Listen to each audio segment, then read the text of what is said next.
মানুষ কোনো ব্যক্তির নির্মাণ হয় কিভাবে? কেউ বলবেন পঞ্চতত্ত্বের দ্বারা, কেউ বলবেন আত্মা, দেহ ও চেতনার দ্বারা, কেউ বলবেন ঈশ্বরের কৃপার দ্বারা, তো কেউ বলবেন এই প্রকৃতির পরীক্ষার দ্বারা।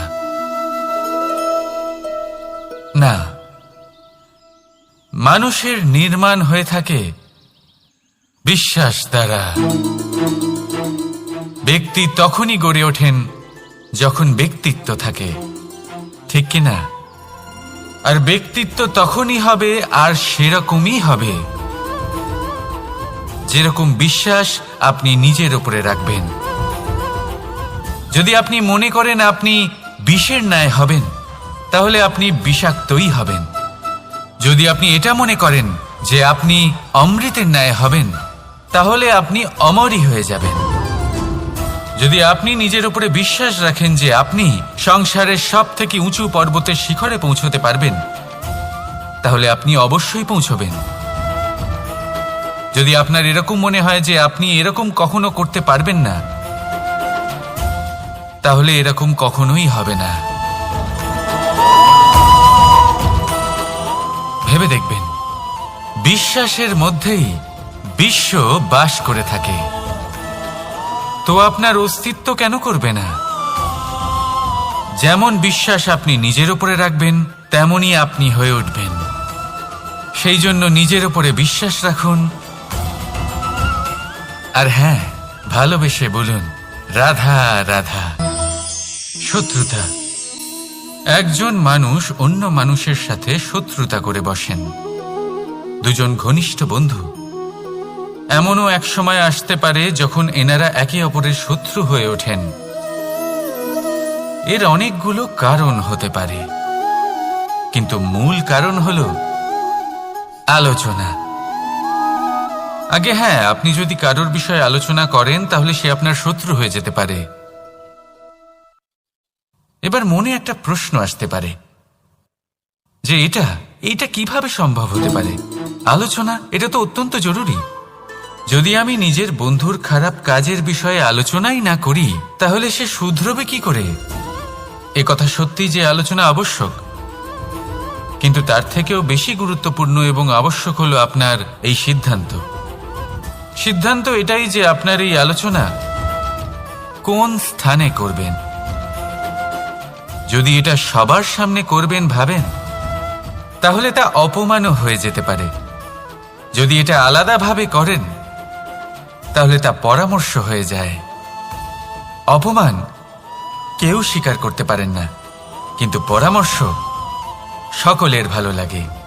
তাহলে যদি আপন কারোর জন্য ভালো কিছু চান, কাউকে শুধরে দিতে চান, আর আপনার মনে হয় আলোচনা আবশ্যক, তাহলে সর্বপ্রথম সময়, পরিস্থিতি আর স্থানের কথা মনে রাখবেন, নয়তো এই আলোচনা আপনাকে খুব ভোগাতে পারে। তাহলে আসুন আমার সাথে ভালোবেসে বলুন রাধা রাধা। আপনার জীবনেও কি সমস্যা রয়েছে? অবশ্যই থাকবে। প্রত্যেকের জীবনেই সমস্যা থাকে। প্রত্যেক মানুষ জিজ্ঞাসাও করেন যে এই সমস্যা আসলে কি আর কেন আসে জীবনে। আপনাকে একটা কথা বলে দিই যে সমস্যা আসলে সেটা নয় যা আপনার পথে বাধা সৃষ্টি করে, বরং সমস্যা হলো সেটাই যেটা আপনি তখন দেখতে পান যখন আপনার একাগ্রতা আপনার পথ থেকে, আপনার লক্ষ্য থেকে সরে যেতে থাকে। আর এই সমস্যাগুলি দূর করার জন্য, এর সমাধান করার জন্য একটাই পথ আছে। নিজের সমস্ত ভাবনা আরো একবার একাগ্র করুন নিজের পথের দিকে, নিজের লক্ষ্যের দিকে। আপনার সমস্ত ভাবনা যদি কেন্দ্রীভূত হয় নিজের লক্ষ্যে, তাহলে এই সমস্যা দূরে থাকবে। যদি এরকম না হয়, যদি আপনার মন একটু অন্যদিকে চলে যায়, তাহলে এই সমস্ত সমস্যা আবার সামনে চলে আসে আর বাড়তেও থাকে। দেখুন, যেখানে আপনার লক্ষ্য রয়েছে, বান যদি সেখানেই চালাতে হয়, তাহলে দৃষ্টি তো সেদিকেই রাখতে হবে। তবেই তো আপনি সেই লক্ষ্য ভেদ করতে পারবেন। সেই জন্য মনে রাখবেন, সর্বদা লক্ষ্য রাখবেন নিজের পথে, সেই পথেই সামনে এগোতে থাকুন নিজের লক্ষ্যের দিকে। আপনি যত সামনে এগোতে থাকবেন, এই সমস্যা তত পিছিয়ে যাবে। তাহলে আসুন, আমার সাথে ভালোবেসে বলুন, রাধা রাধা। এই পাখিরা সত্যি খুব সুন্দর, আমার খুব ভালো লাগে।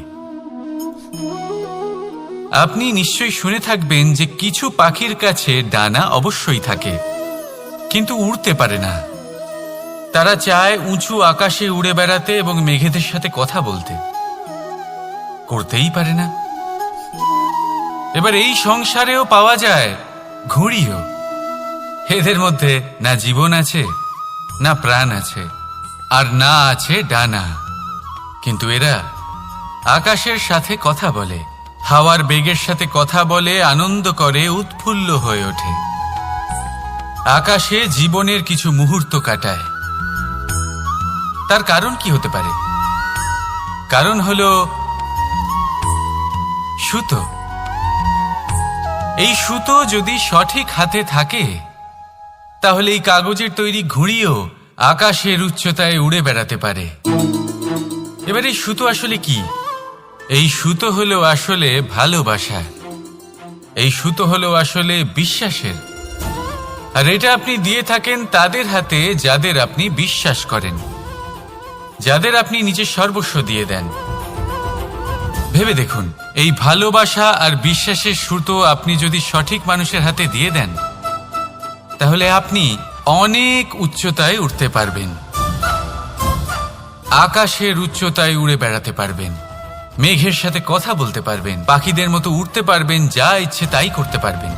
শুধু এই মানুষ সঠিক হতে হবে, এমন একজন মানুষ যার মনে আপনার জন্য ভালোবাসা রয়েছে, এমন এক মানুষ যার মনে কোনো স্বার্থ নেই, যিনি পরোপকারী, এমন একজন ব্যক্তি যিনি আপনার অস্তিত্বকে বাইরে নিয়ে আসতে পারবেন, তাকে উজ্জ্বল করে তুলবেন। তাহলে ভালোবাসুন, আনন্দ করতে থাকুন, আর এই আনন্দ সহকারে বলুন, রাধা রাধা। আমরা সকলে এমন ব্যক্তির সাথে থাকতে চাই যারা খুব মিষ্টি কথা বলেন, যাদের ব্যবহার আমাদের ভালো লাগে, যারা দেখতে সুন্দর হন, যাদের আমরা পছন্দ করি। আর সবসময় এমন ব্যক্তির থেকে দূরে থাকতে চেষ্টা করি যাদেরকে আমরা পছন্দ করি না, যাদের কথা আমাদের খারাপ লাগে, যাদের কথা একটু কঠোর হয়। আমরা সবসময় চেষ্টা করি এদের থেকে দূরে থাকার, ঠিক কিনা? কিন্তু যদি বাস্তবটা দেখি, তাহলে এই কঠোরতা জীবনে শান্তির প্রলেপ দেয়। ওষুধও একটু কড়াই হয়, কিন্তু এ কি করে? আমাদের সুস্থ করে তোলে। ঠিক সেইভাবেই ভালোবাসার এই অধ্যায় একটু কঠিন, একটু কড়াও মনে হতে পারে, কিন্তু এর ফল সবসময় আপনাদের স্বাস্থ্যের পক্ষে ভালোই হয়। সেই জন্য যদি কেউ আপনার নিন্দে করে, আপনাকে কড়া কথা শোনায়, আপনার ব্যাপারে আলোচনা করে, তার মানে এটা নয় যে সে আপনার শত্রু। হতে পারে তিনি আপনার বন্ধু হন, আপনার জন্য ভালো চান, আপনাকে শুধরে নিতে চান, আপনার মধ্যে কোনো পরিবর্তন দেখতে চান। সেই জন্য কখনো কারোর কথা শুনে বা কাউকে দেখে প্রাথমিকভাবে এই সিদ্ধান্ত নেবেন না যে তিনি আপনার শত্রু হন নাকি আপনার বন্ধু হন। এমনও শত্রু হয়ে থাকেন যে গুড়ের মতো মিষ্টি মিষ্টি কথা বলে আসলে আপনাকে বিষ পান করিয়ে দেবেন। আর এমনও বন্ধু থাকেন যারা আসলে নিমের মতো কড়া কথা বলেন, কিন্তু আপনাকে অমৃত পান করান। এদের মধ্যে পার্থক্য করতে জানতে হবে, কে আসলে শত্রু হন আবার কে আসলে মিত্র হন। এই পার্থক্য যখন আপনি করতে শিখবেন, তখন আপনি এই সংসারের সব থেকে সুখী প্রাণী হয়ে উঠবেন। এই পার্থক্য বোঝা সহজ নয়, কিন্তু অবশ্যই আবশ্যক। রাধা রাধা। অসুখ। এমন কোনো মানুষ আছেন এই সংসারে যার অসুখ করে না? প্রত্যেক মানুষ কখনো না কখনো অবশ্যই অসুস্থ হয়েছে, তার এই শরীর রোগের শিকার অবশ্যই হয়েছে। এবারে দেখুন, এই রোগ আসে আবার এই রোগ চলেও যায়, কিন্তু সেই রোগ আমাদের কষ্ট দিতে কেন সক্ষম হয়? কারণ হলো স্বচ্ছতা। যদি এই স্বচ্ছতা শরীরে না থাকে তাহলে মানুষকে শারীরিক কষ্ট পেতেই হবে। ঠিক সেইভাবেই অত্যন্ত প্রয়োজনীয় হলো এই স্বচ্ছতা যেন মনেও থাকে। যদি এই স্বচ্ছতা মনে না থাকে তাহলে মানুষ চারিত্রিকভাবে কষ্ট সহ্য করেন। এবারে নিবারণ কি হতে পারে? বড়ই সহজ এর উপশম। যদি রোগ শরীরে হয় তাহলে সর্বপ্রথম স্বচ্ছতা বজায় রাখতে শিখুন, এই শরীরকে পরিষ্কার রাখতে শিখুন। বিচক্ষণতার সাথে এই রোগের সম্মুখীন হন, ভয় পাওয়ার কোনো দরকার নেই। ব্যায়াম করতে থাকুন, সব ঠিক হয়ে যাবে। সেইভাবেই যদি এই অসুখ মনে হয় তাহলে কি করা যায়? সর্বপ্রথম তার আধারের উপরে নজর দিন। আপনার এই আধারই হলো আপনার আহার। যা আপনি আহার করবেন সেরকমই মানুষ হয়ে উঠবেন। সেইভাবেই আপনি যেরকম ভাবেন সেরকমই মানুষ হয়ে উঠবেন। সেই জন্য নিজের ভাবনাকে শুভ করুন, নিজের দৃষ্টিভঙ্গিকে শুভ করে তুলুন, সব কিছু সঠিক হবে। আপনার আমার সবার মধ্যেই এক রাক্ষস বাস করে, তার সম্মুখীন হন, তাকে পরাস্ত করুন। তাহলে এই রোগ সে শরীরেই হোক বা মনের মধ্যে, যদি সঠিক সময় তাকে আটকানো না যায় তাহলে যে কোনো সময় তা মহামারীর রূপ ধারণ করবে। সেই জন্য সাবধানে থাকুন, সুস্থ থাকুন। তাহলে আসুন আমার সাথে ভালোবেসে বলুন, রাধা রাধা। সংসারে সকলের মনে বাসনা থাকে তারা যেন ধন অর্জন করতে পারেন। সবাই তার জন্য চেষ্টাও করেন। একটি অত্যন্ত ছোট শিশুও যখন সে কোনো উপহার পায় তার থেকে সে অবশিষ্ট ধন সঞ্চয় করতে চেষ্টা করে, কারণ আমরা ভাবি যে সংগ্রহ করলে আমরা ধনী হয়ে উঠতে পারবো, ধনবান হয়ে উঠতে পারবো। এবার এটাই কিন্তু গুণের ক্ষেত্রেও প্রযোজ্য। যদি আপনারা জীবনে গুণবান হতে চান তবে সংগ্রহ করার কোনো প্রশ্নই নেই, আপনাকে শুধু সম্পত্তি খরচ করতে হবে। আমি ধনের কথা বলছি না, আমি এই সংসারের সবথেকে মূল্যবান সম্পত্তির কথা বলছি, সেটা হলো সময়। গুণবান হওয়ার জন্য আপনাকে শুধু সময় খরচ করতে হবে, অর্থাৎ প্রত্যেক মুহূর্তের সদ্ব্যবহার করতে হবে, আর তাও উচিত প্রকারে। যদি এই কাজ আপনি করতে পারেন তাহলে আপনা থেকেই গুণবান হয়ে উঠবেন। আর একবার যদি গুণবান হয়ে উঠতে পারেন তাহলে ধনবানও হতে বেশি সময় লাগবে না। সেই জন্য জীবনে গুণ অর্জন করুন, সময়ের সদ্ব্যবহার করুন, আর আমার সাথে ভালোবেসে বলুন, রাধা রাধা। সবাই বলেন যদি সংসারে কিছু জয় করতে চাও তাহলে নিজেকেই পথপ্রদর্শক হতে হবে। এই সংসারকে যদি প্রকাশমান করতে চাও তাহলে প্রদীপের মতো তোমাকেও জ্বলতে হবে। এই কথা অত্যন্ত শ্রেষ্ঠ, কিন্তু প্রদীপের মতো জ্বলার পূর্বে কিছু সাবধানতা অবলম্বন করা প্রয়োজনীয়। কিভাবে? ভেবে দেখুন, চারিদিকে অন্ধকার, আমার প্রকাশের প্রয়োজন। সেই ক্ষেত্রে যদি আমি একটি দীপক প্রজ্বলিত করি তাহলে চারদিক প্রকাশমান হবে, আমার ভালো লাগবে। কিন্তু ধরুন মাথার উপর কড়া রোদ আর তার মাঝে আমি একটি প্রদীপ জ্বালাতে শুরু করলাম, তখন কি হবে? আমি নিজেই বুঝতে পারবো যে আমি মূর্খামি করছি। মাটির প্রদীপ, তেল, প্রচেষ্টা, সময়, এই সব কিছু নষ্ট করছি। সেই জন্য মনে রাখবেন, জীবনে পরিশ্রম করা প্রয়োজনীয়, কিন্তু পরিশ্রম কোথায় করতে হবে, কতটা করতে হবে, সেটা মাথায় রাখা আরো প্রয়োজনীয়। আসুন আমার সাথে ভালোবেসে বলুন, রাধা রাধা। ক্ষমা একটা অত্যন্ত সুন্দর শব্দ, আমার খুব প্রিয় শব্দ, কিন্তু এই ক্ষমা কখন আর কিভাবে প্রয়োগ করতে হবে সেটা বোঝা প্রয়োজনীয়। এক, যদি আপনি কোনো অন্যায় করেন আর ক্ষমা না চান, ক্ষমা প্রার্থনা না করেন, ক্ষমা চাওয়া থেকে এড়িয়ে যান, তাহলে তাতে আপনারই ক্ষতি হবে। কিভাবে? ক্ষমা না চাইলে মনের মধ্যে অহংকার জাগ্রত হয়, আর অহংকার তো প্রকৃত অর্থে আমাদের ক্ষতিই করে।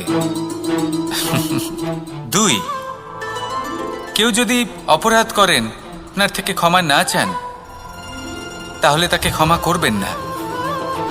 ক্ষমা হলো অত্যন্ত অমূল্য, আর না চাইতেই কাউকে ক্ষমা দান করা এটা উচিত নয়। 3, যদি কেউ আপনার সাথে অনুচিত কিছু করেন, অপরাধ করেন, আর আপনার থেকে ক্ষমা চান, তাহলে তাকে ক্ষমা করে দিন। তাতে আপনার অন্তরের করুণাবোধ জাগ্রত হবে, প্রেম জাগ্রত হবে, আর তা আপনার জন্য শুভ হবে। 4, যদি আপনি নিজে কোনো অপরাধ করেন, তাহলে অবশ্যই ক্ষমা চাইবেন। তাতে আপনারই লাভ হবে। কিভাবে?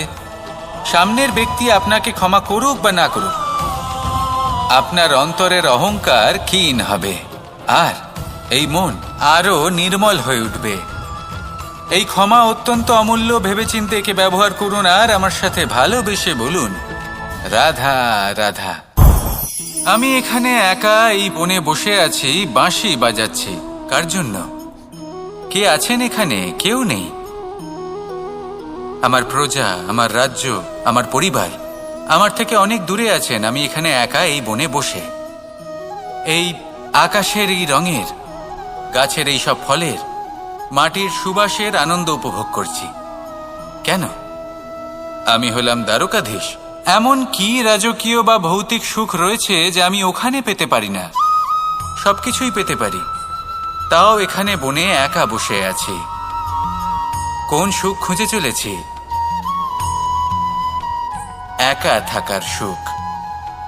আমরা প্রত্যেকদিন অনেক মানুষের সাথে, চিন্তাধারার সাথে, কর্মের সাথে, পরিস্থিতির সাথে, সুখ দুঃখের দ্বারা বেষ্টিত থাকি। জীবনের এই চক্রে আমরা জড়িয়ে পড়তে থাকি।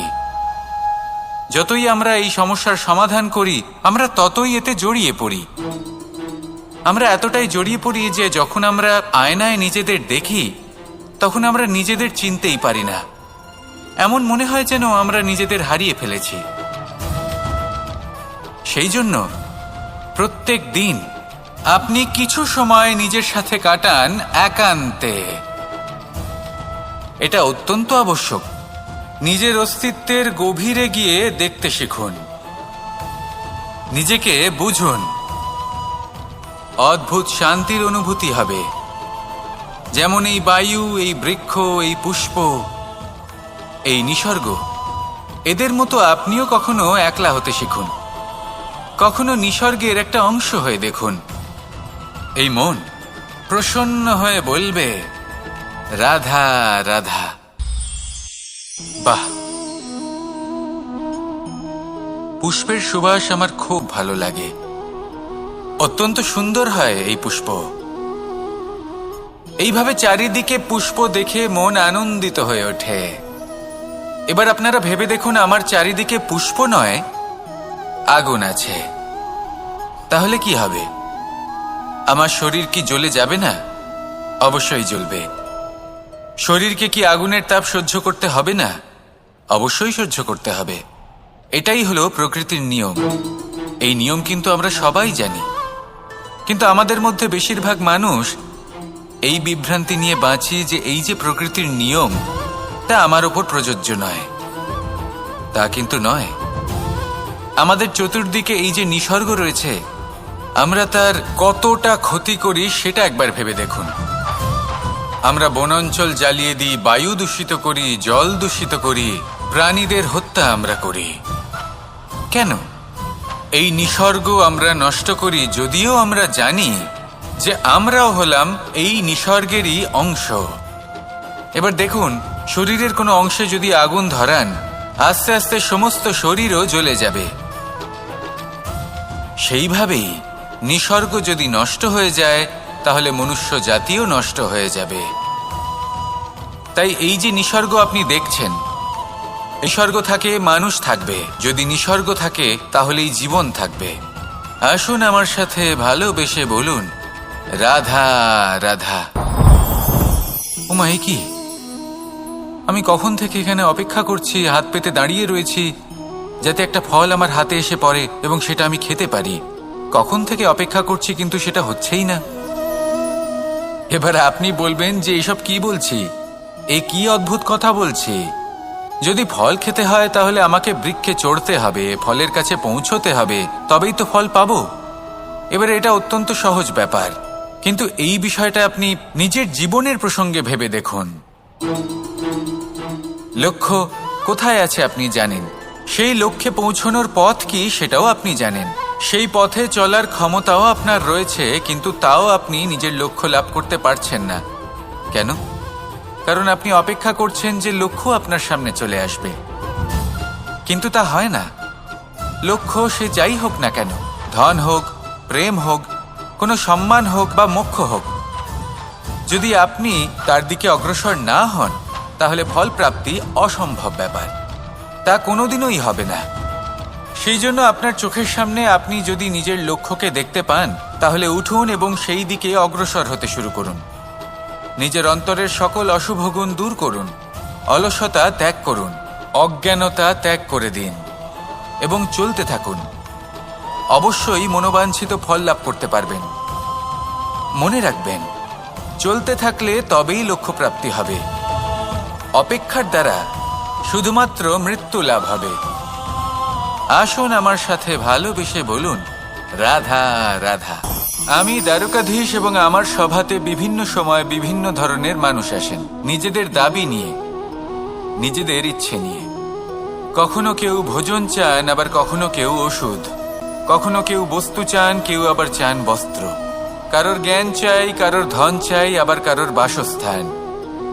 অনেক সময় আমি এই অনুরোধ, এই ইচ্ছে পূর্ণ করি না। এবার আপনি এটা ভাবতেই পারেন যে কৃষ্ণ তো তাহলে লোভী, ওর কাছে তো সবকিছুই রয়েছে, তারপরেও সে নিজের প্রজার ইচ্ছে পূর্ণ করে না, তাদের সমস্যাগুলি বুঝতে পারে না, তাদের সুখ স্বাচ্ছন্দ্য প্রদান করে না। আসল সত্য হলো এটাই যে কোনো সবল ব্যক্তি, যে কোনো গৃহস্থ ব্যক্তি যে কাজ করতে সক্ষম, তার পরিশ্রম দ্বারাই নিজের প্রয়োজনগুলি এবং ইচ্ছেগুলি পূরণ করা উচিত। এটা অত্যন্ত প্রয়োজনীয়। আর এগুলো তিনি করতে পারেন শিল্প, ব্যবসা, আচরণ অথবা জ্ঞানের ভিত্তিতে। এই পথে চলতে হবে, পরিশ্রম করতে হবে, তবেই সে কিছু অর্জন করতে পারবে। এবার এমন কোনো ব্যক্তি যার এই সব কিছুতে কোনো রুচি নেই, যে কিছুই করতে চায় না, সে কিছুই অর্জন করতে পারবে না। এবার এরকম কোনো ব্যক্তিকে যদি আমি কোনো বস্তু প্রদান করি তাহলে কি হবে? সে পরাধীন হয়ে যাবে, আর সেটা উচিত হবে না। যখনই দান করবেন তা ভাবনা চিন্তা করে এমনভাবে দান করবেন যাতে সামনের ব্যক্তি স্বাধীন হতে পারেন, পরাধীন নয়। আসুন আমার সাথে ভালোবেসে বলুন, রাধা রাধা।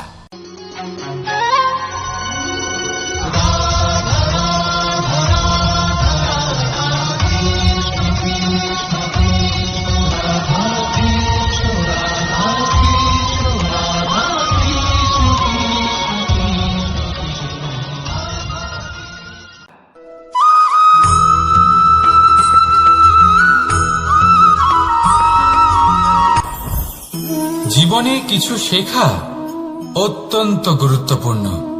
এবার কি কি শিখতে হবে সেই সব শেখানোর জন্য অনেক শিক্ষক রয়েছেন, কিন্তু কি শিখবেন না আর কি করবেন না এটা আমাদের নিজের অভিজ্ঞতা দিয়ে শিখতে হয়।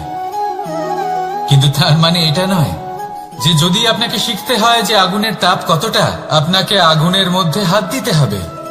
না, অন্য কারোর অভিজ্ঞতা দ্বারাও শিখতে পারেন। প্রশ্ন শুধুমাত্র একটাই যে আপনি কি শিখতে চান নাকি চান না। যদি আপনি এটাই ভাবেন যে আমি শুধুই নিজের অভিজ্ঞতা দ্বারাই শিখতে চাই, তাহলে জীবনকাল ছোট মনে হবে, অনেক কিছুই শিখতে পারবেন না। তাই নিজের সাথে সাথে বড়দের অভিজ্ঞতার দ্বারাও শেখা শুরু করে দিন। এই সংসারের অভিজ্ঞতা দ্বারা শিখতে শুরু করে দিন। আর এটা নিশ্চিত রূপে শেখা আবশ্যক যে কখন কি করবেন না, কোথায় থামতে হবে আর কোথায় থামবেন না। তাহলে আসুন আর আমার সাথে ভালোবেসে বলুন, রাধা রাধা।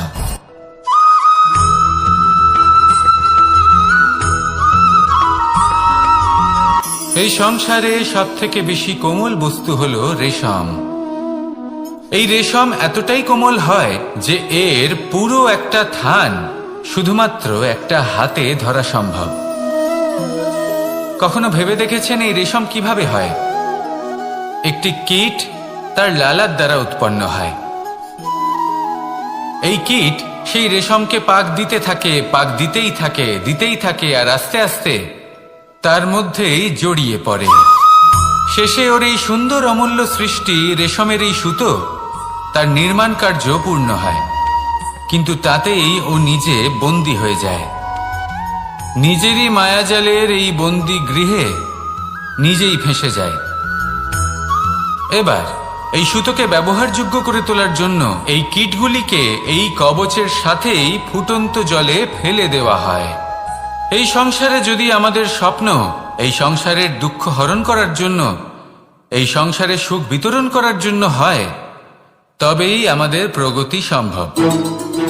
যদি আমাদের এই স্বপ্ন শুধুই আমাদের এবং আমাদের স্বার্থ সিদ্ধির জন্য হয়, তাহলে এই স্বপ্ন আমাদের অন্ধ করে দেবে, আমাদের অন্ধকারের পথে নিয়ে যাবে, আর আমরাও সেই কীটের মতো হয়ে যাব। নিজেদেরই মায়াজালে আমরা নিজেই ফেঁসে যাব, আর শেষে আমরা যদি কিছু লাভ করি তা হবে একাকিত্ব, অন্ধকারময় মৃত্যু। তাই স্বপ্ন অবশ্যই দেখুন, কিন্তু এমন ভাবে স্বপ্ন দেখবেন না যে তার এই বন্দিগৃহে আপনি নিজেই ফেঁসে গেলেন। স্বপ্ন দেখুন পরোপকারে।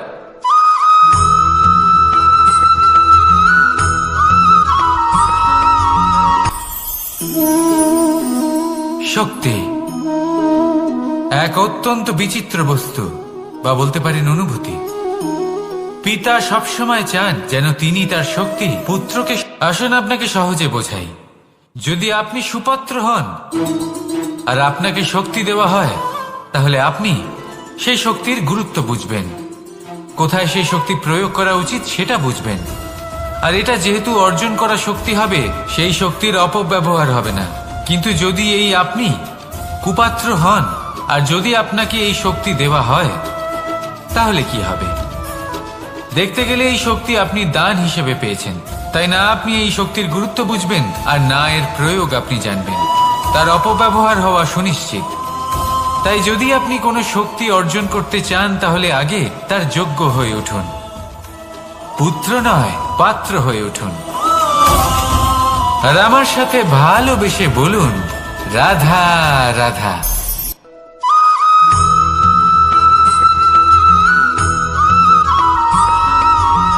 এই সংসারে প্রত্যেক মানুষ এটাই চান যে তিনি যেন ধনবান হন, আর্থিক অবস্থা তার ভালো থাকে, ওনার বাড়িতে লক্ষ্মীর আগমন হয়। কিন্তু সেটা হবে কি করে, সেটাই হলো প্রশ্ন। কেউ বলেন যে যদি পরিশ্রম করো তাহলে ধন অর্জন সম্ভব, কেউ বলেন যে যদি বিদ্যা লাভ হয় তবেই ধন অর্জন সম্ভব, কেউ বলেন যে যদি বলশালী হও তবেই সম্পন্ন থাকবে। ভালো কথা, যদি তাই হয়ে থাকে, তবে দিনমজুর সারা দিন পরিশ্রম করেন, তিনি কেন ধনী হন না? অনেকজন বিদ্বান মানুষ আছেন এই সংসারে, তারা কেন ধনবান হন না? অনেক সংখ্যক বলশালী ব্যক্তি আছেন, তাদের কাছে ধন নেই কেন? তাদের কেন ধনের অভাব হয়? আবার এমনও কিছু মানুষ আছেন যারা পরিশ্রম করেন, তারা দিনমজুর, কিন্তু তারা ধন অর্জন করতে পারেন। কিছু বিদ্বান ব্যক্তি আছেন যাদের কাছে অধিক মাত্রায় ধন রয়েছে। কয়েকজন বলশালী ব্যক্তি রয়েছেন যাদের কাছে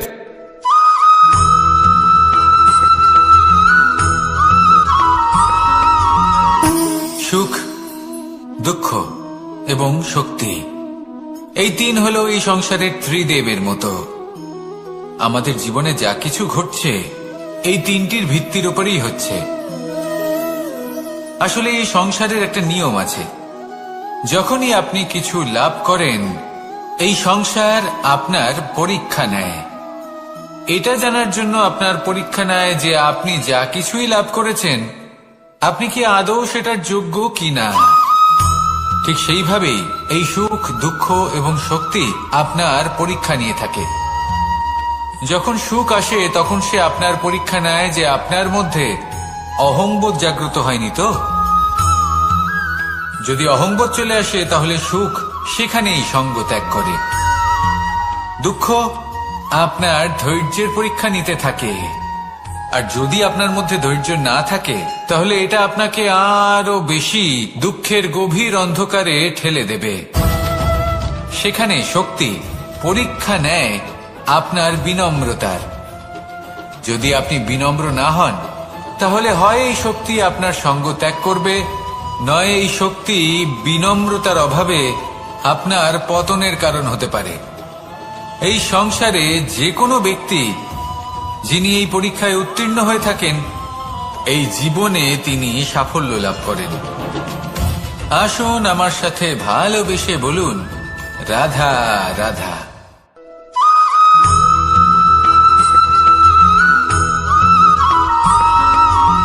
পঞ্চতত্ত্বের মধ্যে দ্বিতীয় তত্ত্ব হল ধরণী, ভূমি, যাকে আমরা ধরণী মাতা বলি।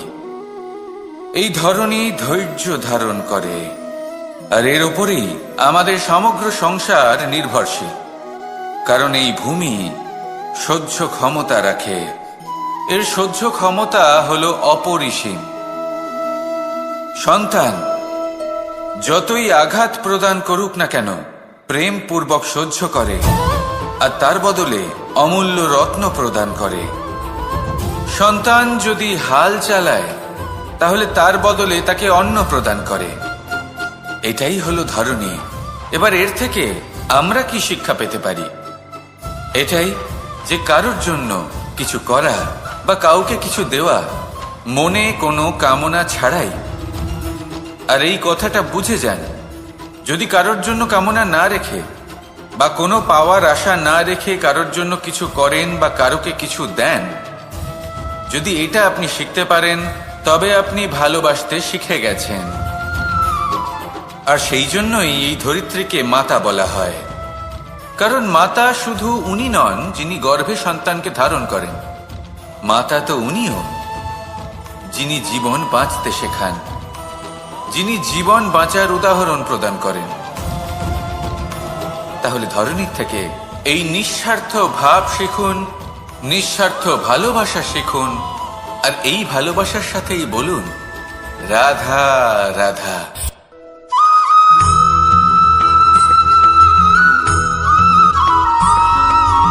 মানুষ জন্মগ্রহণ করে, তার সাথে ভয়েরও জন্ম হয়। ছোটবেলা থেকেই আমাদের মনে কোনো না কোনো প্রকারের ভয় থেকেই যায়।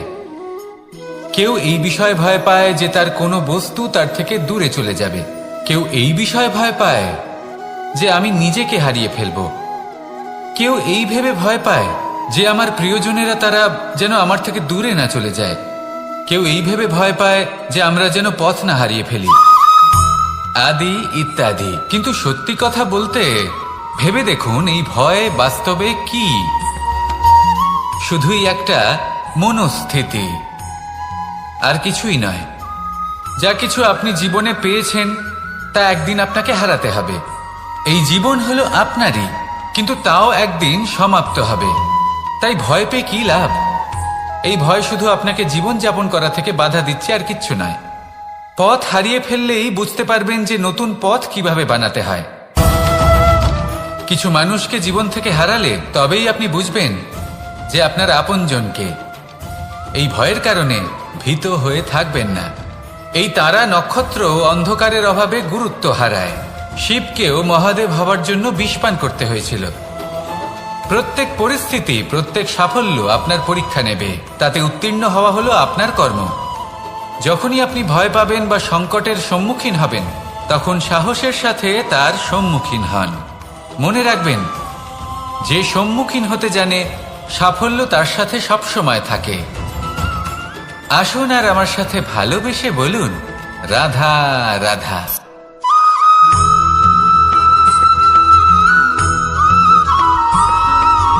জীবনে অগ্রসর হওয়ার জন্য আমাদের কাকে প্রয়োজন হয়?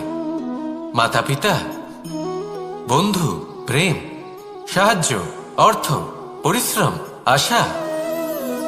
ভিন্ন ভিন্ন মানুষ ভিন্ন ভিন্ন বিকল্প চয়ন করে। যদি আমি আপনাকে বলি তাহলে জয় আর পরাজয়ের মন্ত্র দুটো শব্দের উপর নির্ভর করে, মেনে নেওয়া আর দৃঢ় হওয়া।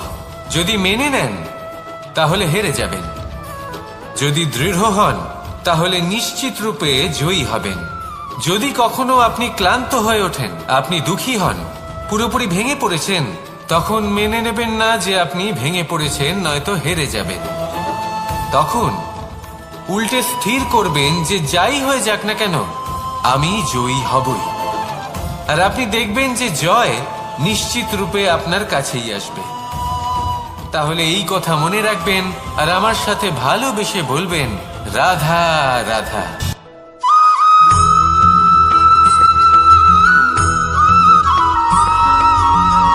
এই সংসারে কোনো বস্তু হোক বা ব্যক্তি হোক, তার একার গুরুত্ব কিন্তু খুব বেশি নয়।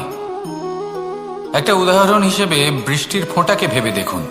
যদি একটি বৃষ্টির ফোঁটা হয় তাহলে তার খুব বেশি গুরুত্ব থাকে না, কিন্তু যখন সহস্র বৃষ্টির ফোঁটা মেঘের মধ্যে দিয়ে ঝরে পড়ে তখন সেটা বর্ষার রূপ ধারণ করে। সেই বর্ষা যা এই প্রকৃতিকে শান্ত করে। সেইভাবেই পাথরের ছোট টুকরো, তার খুব বেশি গুরুত্ব থাকে না, কিন্তু যখন অসংখ্য পাথরের টুকরো একত্রিত হয় তখন তা পর্বতের আকার ধারণ করে। সেইভাবেই কিছু মানুষ যখন একত্রিত হন তখন তৈরি হয় পরিবার, কিছু পরিবার যখন একত্রিত হয় তখন তৈরি হয় সমাজ, যখন অনেক সংখ্যক সমাজ একত্রিত হয় তখন তৈরি হয় রাজ্য। এবার এই রাজ্যের সবথেকে গুরুত্বপূর্ণ ব্যক্তি হতে পারেন রাজা, কিন্তু তাও সেই রাজা একা কিছু করতে পারেন না। যুদ্ধ লড়ার সময় তারও নিজের সৈন্যদলকে প্রয়োজন পড়ে। কিন্তু এই সংসারে এমন একজন ব্যক্তি আছেন যিনি একাই সব কাজ করতে থাকেন, এবং সেই ব্যক্তি হলেন মা। আমাদের জীবনে একজন পিতার ভূমিকা কিন্তু নিঃসন্দেহে অমূল্য, কিন্তু আমাদের সকলের জীবনে যে ভূমিকা একজন মায়ের তা অন্য কারোর থাকে না। একজন মা একাই সন্তানকে বড় করতে পারেন, সংস্কারী করে তুলতে পারেন, তার জন্য পরিশ্রম করেন। আর এত কিছু কাজ করার পরেও তার কাজের জন্য তিনি প্রশংসা অবশ্য পান না।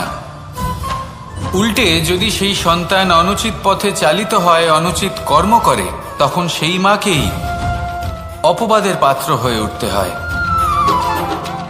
আমাদের জীবনে মায়ের যোগদান কতটা সেটা বুঝুন।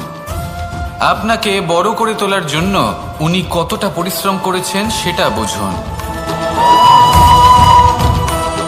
আজ থেকে, এখন থেকে, এই মুহূর্ত থেকে মাকে সম্মান করতে শিখুন। যখন সময় পাবেন, যখন সুযোগ হবে, তখন তার প্রশংসা করুন, ওনারও ভালো লাগবে। আর মায়ের এই মমতার জন্য, তার এই ভূমিকার জন্য আসুন সবাই মিলে আমরা তাকে প্রণাম করি, আর সকলে মিলে ভালোবেসে বলি, রাধা রাধা।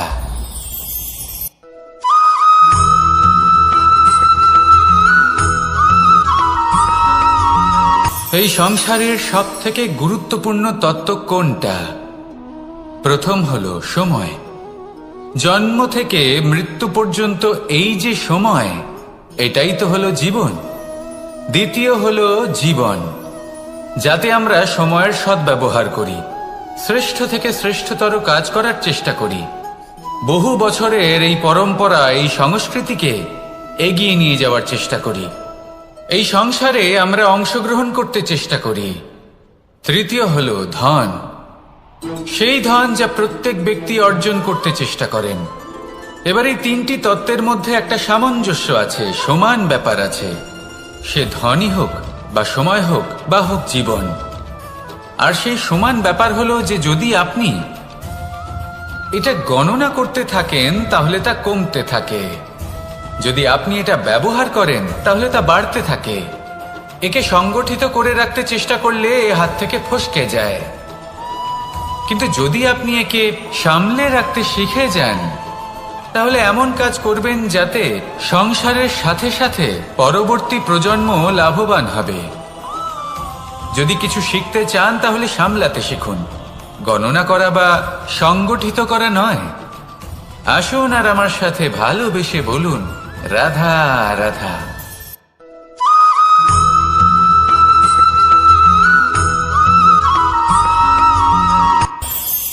এই সংসারে আমরা প্রকাশ কোথা থেকে পাই?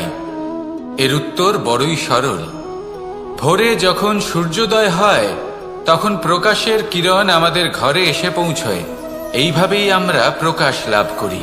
এবার এই প্রকাশের আলোতেই আমরা সারাদিনের কাজ সম্পন্ন করি। সন্ধে হয়ে যায়, সূর্যাস্তও হয়ে যায়।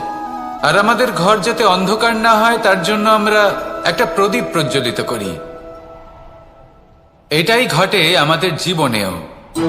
এবার প্রবাহমান আয়ুর সাথে আমরা আমাদের অন্তরে যদি একটা প্রদীপ প্রজ্বলিত করে নিই তাহলে বিষয়টাই অন্যরকম হবে। এবার আপনি বলবেন কোন প্রকাশের কথা বলছি যা আমাদের অন্তরে জাগ্রত করা সম্ভব? আমাদের আত্মার মাঝে প্রেমের প্রকাশ জাগ্রত করার কথা বলছি। কারণ আমাদের এই জীবন এও হলো দিনের আলোর মতো। আজ প্রকাশ আছে, কিন্তু কোনোদিন অবশ্যই অস্ত হবে। কিন্তু অস্ত হবার আগে যদি আমরা আমাদের আত্মার মাঝে প্রেমের এই প্রকাশ উজ্জ্বলিত করে নিই তাহলে আমাদের সন্ধ্যাকালও আমরা আনন্দে এবং প্রেমে যাপন করব। তাহলে আসুন আর আমার সাথে ভালোবেসে বলুন, রাধা রাধা।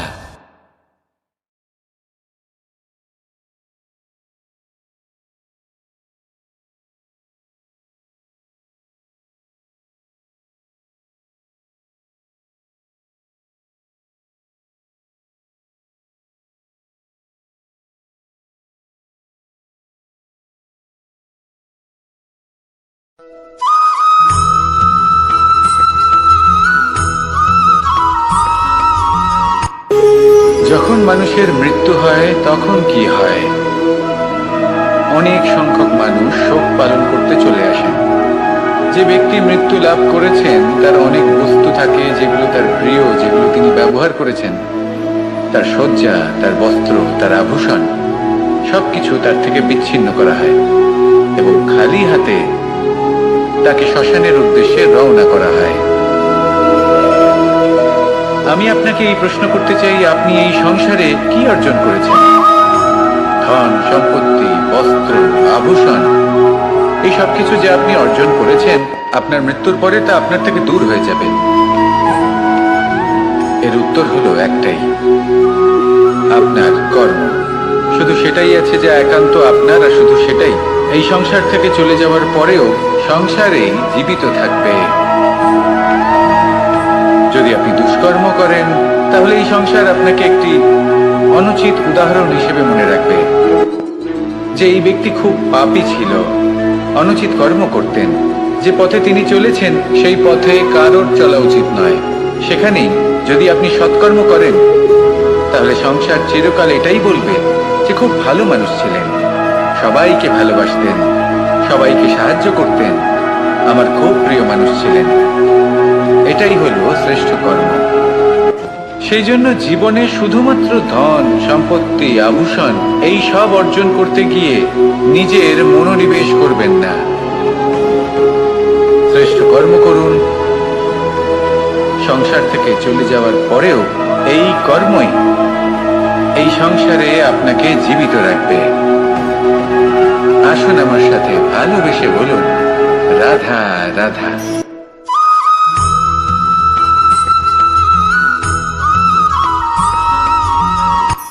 এই সংসারে সাফল্য লাভ করার জন্য জ্ঞানের প্রয়োজন হয়, পরিশ্রমের প্রয়োজন হয়, দৃঢ় নিষ্ঠার প্রয়োজন হয়, নিরন্তর চেষ্টা করা প্রয়োজনীয়।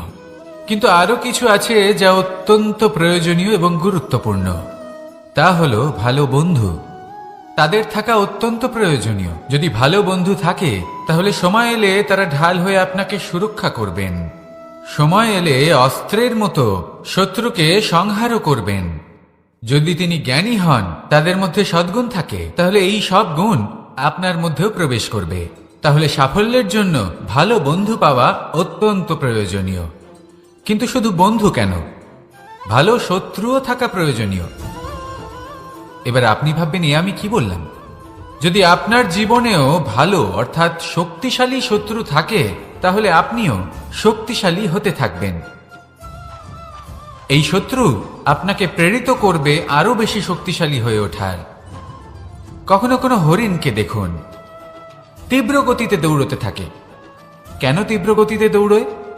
এই কারণে নয় যে কোথাও তার জন্য মধুর ঘাস অপেক্ষা করে রয়েছে, না। সে এই কারণে তীব্র গতিতে দৌড়য় কারণ সেটা না করলে তার পেছনে একটি সিংহ আছে যে ওকে নিজের ভোজন করে ফেলবে। তাই জীবনে বিপদ, সংকট এই সবকিছুও হলো অত্যন্ত গুরুত্বপূর্ণ। তার সম্মুখীন হতে শিখুন আর আমার সাথে ভালোবেসে বলুন, রাধা রাধা।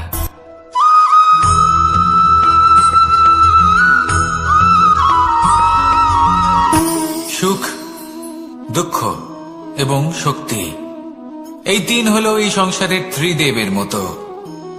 আমাদের জীবনে যা কিছু ঘটছে এই তিনটির ভিত্তির উপরেই হচ্ছে।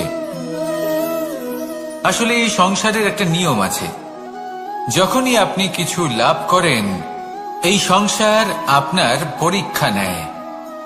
এটা জানার জন্য আপনার পরীক্ষা নেয় যে আপনি যা কিছুই লাভ করেছেন আপনি কি আদৌ সেটার যোগ্য কিনা। ঠিক সেইভাবেই এই সুখ, দুঃখ এবং শক্তি আপনার পরীক্ষা নিয়ে থাকে। যখন সুখ আসে তখন সে আপনার পরীক্ষা নেয় যে আপনার মধ্যে অহংবোধ জাগ্রত হয়নি তো। যদি অহংবোধ চলে আসে তাহলে সুখ সেখানেই সঙ্গ ত্যাগ করে। দুঃখ আপনার ধৈর্যের পরীক্ষা নিতে থাকে, আর যদি আপনার মধ্যে ধৈর্য না থাকে তাহলে এটা আপনাকে আরো বেশি দুঃখের গভীর অন্ধকারে ঠেলে দেবে। সেখানে শক্তি পরীক্ষা নেয় আপনার বিনম্রতার। যদি আপনি বিনম্র না হন তাহলে হয় এই শক্তি আপনার সঙ্গ ত্যাগ করবে, নয় এই শক্তি বিনম্রতার অভাবে আপনার পতনের কারণ হতে পারে। এই সংসারে যে কোনো ব্যক্তি যিনি এই পরীক্ষায় উত্তীর্ণ হয়ে থাকেন এই জীবনে তিনি সাফল্য লাভ করেন। আসুন আমার সাথে ভালোবেসে বলুন, রাধা রাধা।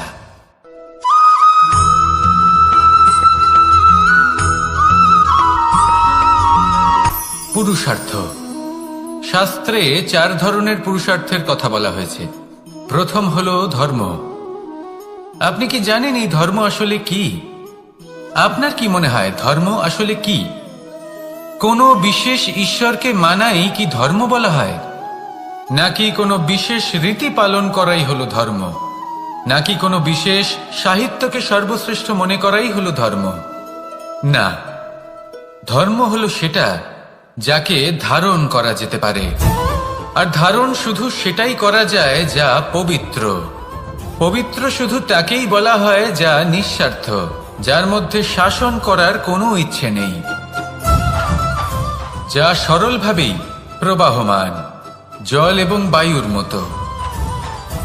যখন কোনো ব্যক্তি ধর্মকে ধারণ করেন এবং সেই ধর্ম সেই ব্যক্তিকে রক্ষা করে তখন তাকে ধর্ম বলা হয়।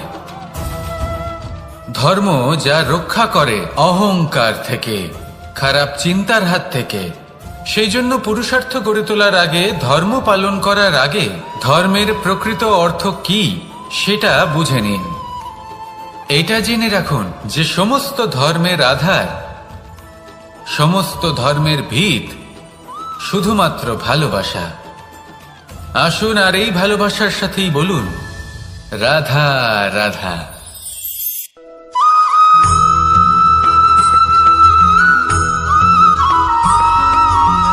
এই সংসারে সবথেকে বেশি কোমল বস্তু হলো রেশম।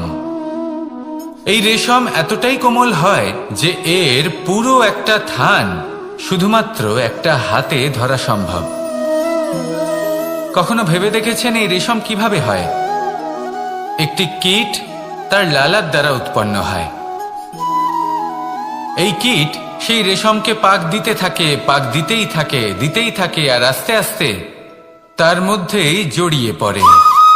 শেষে ওর এই সুন্দর অমূল্য সৃষ্টি রেশমের এই সুতো তার নির্মাণ কার্য পূর্ণ হয়, কিন্তু তাতেই ও নিজে বন্দী হয়ে যায়। নিজেরই মায়াজালের এই বন্দী গৃহে নিজেই ফেঁসে যায়। এবার এই সুতোকে ব্যবহারযোগ্য করে তোলার জন্য এই কীটগুলিকে এই কবচের সাথেই ফুটন্ত জলে ফেলে দেওয়া হয়। এই সংসারে যদি আমাদের স্বপ্ন এই সংসারের দুঃখ হরণ করার জন্য এই সংসারে সুখ বিতরণ করার জন্য হয়, তবেই আমাদের প্রগতি সম্ভব। যদি আমাদের এই স্বপ্ন শুধুই আমাদের এবং আমাদের স্বার্থ সিদ্ধির জন্য হয়, তাহলে এই স্বপ্ন আমাদের অন্ধ করে দেবে, আমাদের অন্ধকারের পথে নিয়ে যাবে, আর আমরাও সেই কীটের মতো হয়ে যাব। নিজেদেরই মায়াজালে আমরা নিজেই ফেঁসে যাব, আর শেষে আমরা যদি কিছু লাভ করি তা হবে একাকিত্ব, অন্ধকারময় মৃত্যু। তাই স্বপ্ন অবশ্যই দেখুন, কিন্তু এমনভাবে স্বপ্ন দেখবেন না যে তার এই বন্দিগৃহে আপনি নিজেই ফেঁসে গেলেন। স্বপ্ন দেখুন পরোপকারে।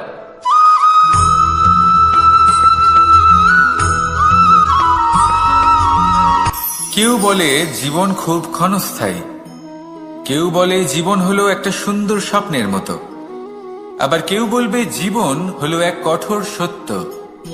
কিন্তু জীবন আসলে কি? জীবন হলো আপনারই প্রতিবিম্ব, একটা দর্পণ। অর্থাৎ আপনি জীবনকে সেইভাবেই পাবেন যেরকম আপনি নিজেকে প্রতিপন্ন করবেন। যদি আপনি দর্পণের দিকে তাকিয়ে হাসেন, তাহলে আপনি সামনে হাসি মুখী দেখতে পাবেন। এবার যদি আপনি গম্ভীর হয়ে থাকেন, তাহলে আপনি একজন রুষ্ট ব্যক্তি দেখতে পাবেন। শেষে সবথেকে বেশি গুরুত্বপূর্ণ হলো আপনার চেষ্টা। আপনাকে সবসময় চেষ্টা করতে হবে যাতে আপনি নিজেকে প্রসন্ন এবং ইতিবাচক মনোভাবে রাখেন। এটা হলো আপনারই উত্তরদায়িত্ব, তাকে পালন করুন। এই মনকে প্রসন্ন রাখুন, এই সংসারকে সুন্দর বলে মনে হবে, আর এই মন প্রসন্ন হয়ে বলবে রাধা রাধা।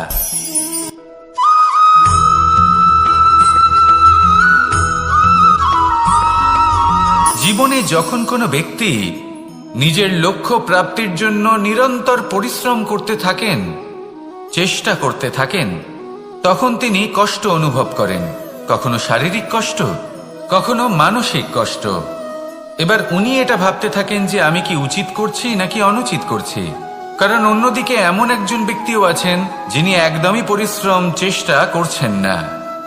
তিনি মদিরা পান করেন, বিলাসিতায় জীবন কাটান, অলস প্রকৃতির হয়ে ওঠেন, নিদ্রাতে বিলীন হয়ে থাকেন আর ভাবেন যে তিনি সুখ লাভ করছেন। কিন্তু এরকম কেন হয়?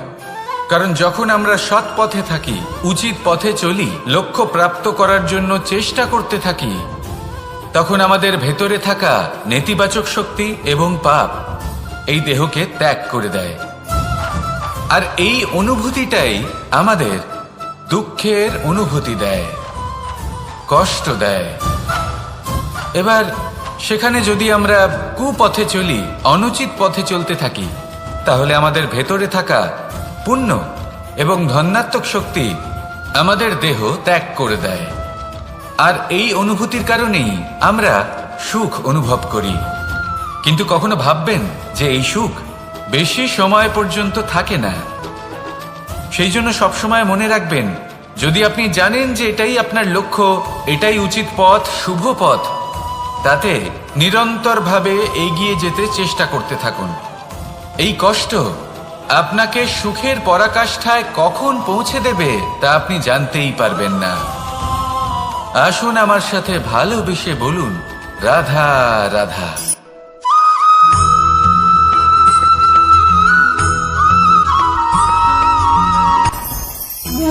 ভোজন। এবার ভোজন সংগ্রহ করার জন্য মানুষ কি না করেন, সব সময় চেষ্টা করতে থাকেন। ফসল উৎপাদনের জন্য অনেক পরিশ্রম করতে থাকেন, কিন্তু অনেক সময় অনেক পরিশ্রম করার পরেও ফসল ভালো উৎপাদন হয় না। এর কারণ কি? কারণ হলো এটাই যে আপনি পরিশ্রম হয়তো অনেক করেছেন, কিন্তু আপনার নজর তো সেই বীজের দিকে ছিলই না যা আপনি রোপণ করেছেন। সেই জন্য সব সময় কোনো বীজ রোপণ করার আগে তাকে পরখ করে দেখুন, তা অত্যন্ত আবশ্যক। আর সেইভাবেই যখনই কোনো কর্মের প্রশ্ন আসে, তাহলে সেখানে শুধুমাত্র পরিশ্রম যথেষ্ট নয়। সেই কাজের প্রতি আপনার কর্তব্য কি, আপনার উদ্দেশ্য কি, সেটা জানা হলো অত্যন্ত গুরুত্বপূর্ণ। তাই কর্ম করুন, কিন্তু সেই কর্মের প্রতি আপনার যা উদ্দেশ্য তার মাহাত্ম্য বুঝতে চেষ্টা করুন। তাহলে আসুন আমার সাথে ভালোবেসে বলুন রাধা রাধা।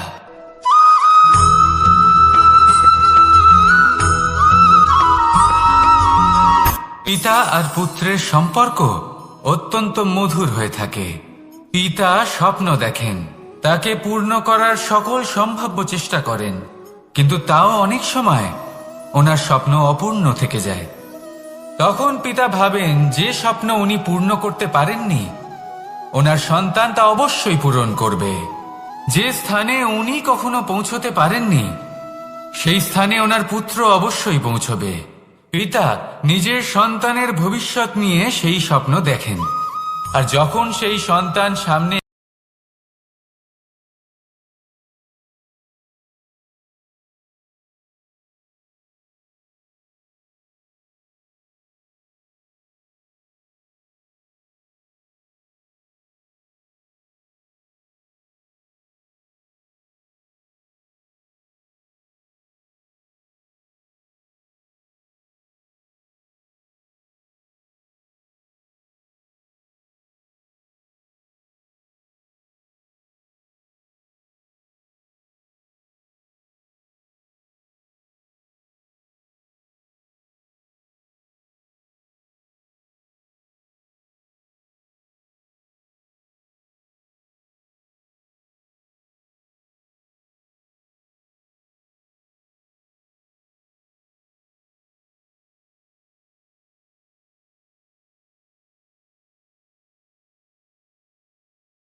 আপনি অবশ্যই কোনো গাছ দেখে থাকবেন যেখানে অনেক ফল রয়েছে। সেই গাছের ডালগুলি নিজে থেকেই নত হয়ে যায়। কেন? যাতে মানুষ, প্রাণী, এরা সকলে যাতে সেই ফল খুব সহজে গ্রহণ করতে পারেন। এটাই হলো প্রকৃতির শিক্ষা, এটাই হলো প্রকৃতির নিয়ম। মানুষেরও কিছুটা এরকমই হওয়া উচিত। যদি আপনি সাফল্যের চরম সীমায় পৌঁছে যান, অনেক বেশি ধন অর্জন করে ফেলেন, তখন মনে রাখবেন যে আপনি যেন অহংকারী না হয়ে পড়েন। বিনম্র থাকতে হবে। সেই ধনকে ব্যবহার করতে হবে উচিত কাজের জন্য। সেই ধনের দ্বারা সমাজের মঙ্গল করা উচিত। সকল মানুষকে সাহায্য করা উচিত যাদের ধনের অভাব আছে। যদি ধনী হওয়া সত্ত্বেও আপনি ধনের সদ্ব্যবহার এই সমাজের মঙ্গলের জন্য, তার ভালোর জন্য না করেন, যদি আপনি ধন দান না করেন, তাহলে এই ধন অহংকার রূপী বিষে পরিণত হয়ে আপনাকেই নাশ করবে। তাই ফলে ভরা গাছের মতো নত হয়ে থাকুন, বিনম্র হয়ে থাকুন। কখনো কখনো এমন সময় আসবে যখন আমাদের আপনজনের থেকে সাহায্য চাইতে হয়। আমরা সাহায্য চাই আর তারা সাহায্য করেও দেন, আমাদের সংকট থেকে মুক্তও করে দেন। কিন্তু যখন এই সময় বদলে যায়, যখন সুখের সময় আমাদের জীবনে আসে, তখন আমাদের মনে একটা অহংবোধ জেগে ওঠে। মনে হয় উপকার আবার কি, সেই ব্যক্তি সাহায্য করেছিলেন তাতে কি, উনি তো নিজের কর্তব্য পালন করছিলেন। সেই ব্যক্তি আমাদের ধন দিয়েছিলেন যখন প্রয়োজন ছিল, তো আমরা সেই ধন তো ফিরিয়ে দিয়েছি, উপকার কিসের? এই ভাবনা অনুচিত। যদি কোনো ব্যক্তি আপনাকে সাহায্য করে থাকে যখন কেউ করেনি, যখন আপনার সব থেকে বেশি প্রয়োজন ছিল, সেই সাহায্য অমূল্য, আর সেটা উপকারী বটে। যদি কেউ উপকার করেন, তাহলে বিনম্র চিত্তে ভালোবেসে আজীবন তার উপকারের প্রতি কৃতজ্ঞ থাকুন। কারণ সত্যি কথা বলতে এই সংসারে উপকার করার মতো ব্যক্তি খুব কম রয়েছেন, আর উপকারের কথা মনে রাখেন এমন কৃতজ্ঞ ব্যক্তি আরো কম। সেই জন্য জীবনে কৃতজ্ঞ থাকুন আর আমার সাথে ভালোবেসে বলুন, রাধা রাধা। এবার ধরুন আমাকে দ্বারকা থেকে হস্তিনাপুর যেতে হবে, আর পথে আমি প্রত্যেকটা এমন স্থানে দাঁড়াচ্ছি যেখানে আমার মন আপ্লুত করার মতো কোনো দৃশ্য দেখতে পাচ্ছি, বা কোনো ব্যক্তিকে দেখতে পাচ্ছি, বা কোনো প্রসঙ্গ দেখতে পাচ্ছি, বা কোনো নাটক দেখতে পাচ্ছি। তাহলে কি আমি কখনো হস্তিনাপুরে উচিত সময়ে পৌঁছতে পারবো? কখনোই নয়। মানুষকেও ঠিক এই কথাটাই মাথায় রাখতে হবে। মানুষ মনের মধ্যে একটা লক্ষ্য স্থির করেন, সেই পথে অগ্রসর হয়ে পড়েন। এবার সেই পথে এগোতে এগোতে অনেক মানুষজন, অনেক ঘটনা, অনেক সমস্যা চলে আসে, যার ফলে তার মন বিচলিত হয়ে পড়ে। যদি মন বিচলিত হয়ে যায়, তাহলে লক্ষ্যের প্রতি কিভাবে একাগ্রচিত্ত হবেন?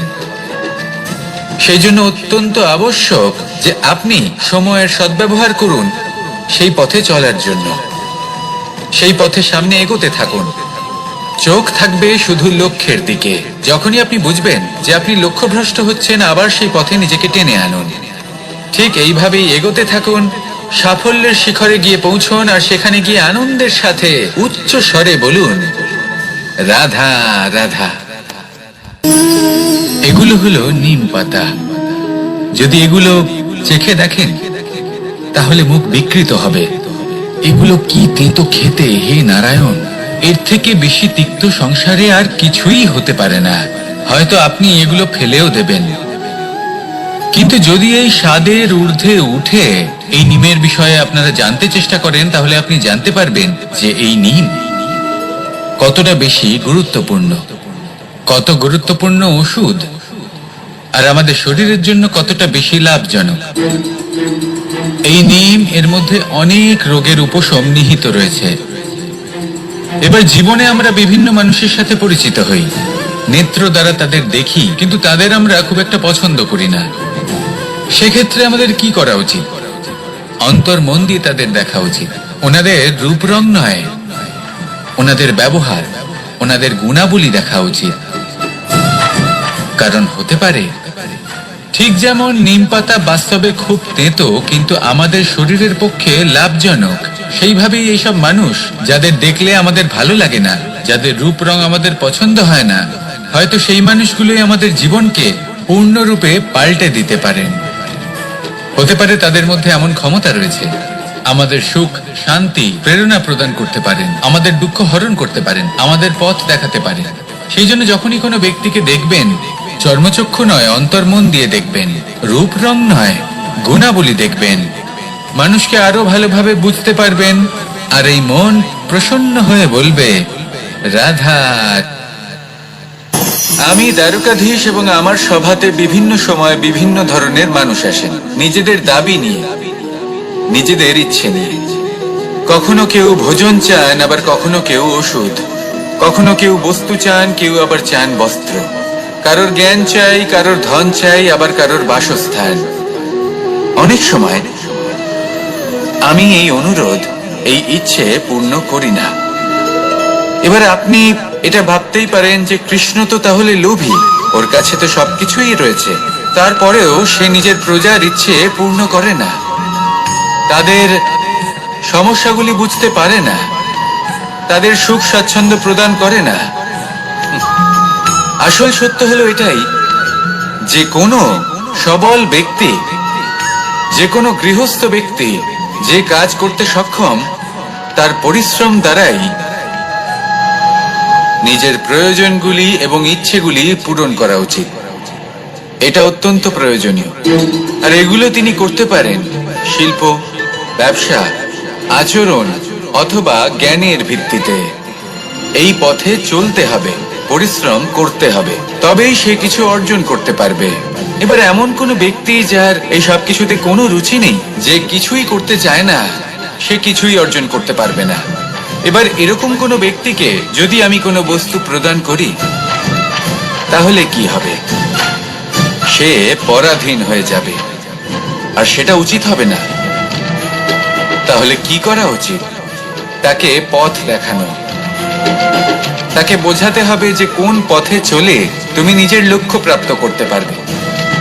শিল্প, জ্ঞান, আচরণ এবং ব্যবসা, এই পথে কিভাবে চলে সেটা শেখাতে হবে।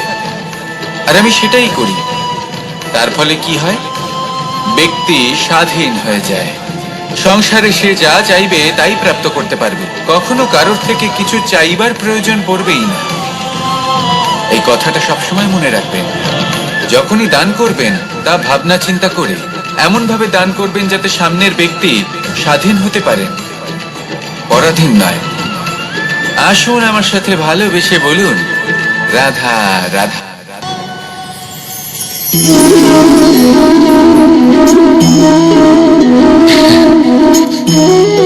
ঘুমের মধ্যে আমরা বিভিন্ন ধরনের স্বপ্ন দেখি, কিছু সুখের, কিছু দুঃখের, কিছু অত্যন্ত ভয়ানক। কিন্তু সত্যি কথা বলতে এর উপর আমাদের কোনো নিয়ন্ত্রণ নেই। কিন্তু আমি এমনও কিছু ব্যক্তিকে দেখেছি যারা খোলা চোখে স্বপ্ন দেখেন এবং তা যাপন করেন। নিজেদের একটা আলাদা স্বপ্নের নগরী আছে ওনাদের, সেখানেই জীবন যাপন করেন। আসল বাস্তবটা কি তাতে ওনাদের কিছুই যায় আসে না। এমন কিছু মানুষ আছেন যাদের কাছে বিন্দুমাত্র জ্ঞান নেই, সে না হয় ঠিক আছে, কিন্তু জ্ঞান এমন ভাবে প্রদান করবেন যে মনে হবে সংসারের সমস্ত জ্ঞান তাদের কাছেই রয়েছে। এমন কিছু মানুষ আছেন যারা ভালোবাসতে জানেন না, আর তাও আমি মেনে নিলাম। কিন্তু কথা এমন ভাবে বলবেন তাতে মনে হবে যেন প্রেমের বিষয়ে সবকিছু শুধুমাত্র ইনিই জানেন। এবার আমি এমন কথা অবশ্যই বলছি না যে আপনি এরকম করেন, কিন্তু যদি কোনো ব্যক্তি এরকম করেন তাহলে তার এটা মাথায় রাখা উচিত যে সেই ব্যক্তি অন্য কারোর সাথে নয়, নিজের সাথে অনুচিত করছেন। কারণ এমন কাজ করে উনি নিজের দোষ, নিজের অপগুণ সংসারের কাছে নয়, নিজের কাছে লুকোচ্ছেন। আপনি যদি নিজেকে বুঝতে না পারেন, সম্পূর্ণরূপে নিজেকে আকলন না করেন, নিজের অপগুণ, নিজের দোষ পূর্ণরূপে না বুঝতে পারেন, তাহলে এটা কি করে বুঝবেন যে নিজেকে কিভাবে শুধরে নিতে হবে? আপনাকে নিজের সত্য স্বীকার করতেই হবে, তারপরেই আপনি নিজেকে পরিবর্তন করতে পারবেন। তাহলে স্বপ্নে নয় বাস্তবে বাঁচুন।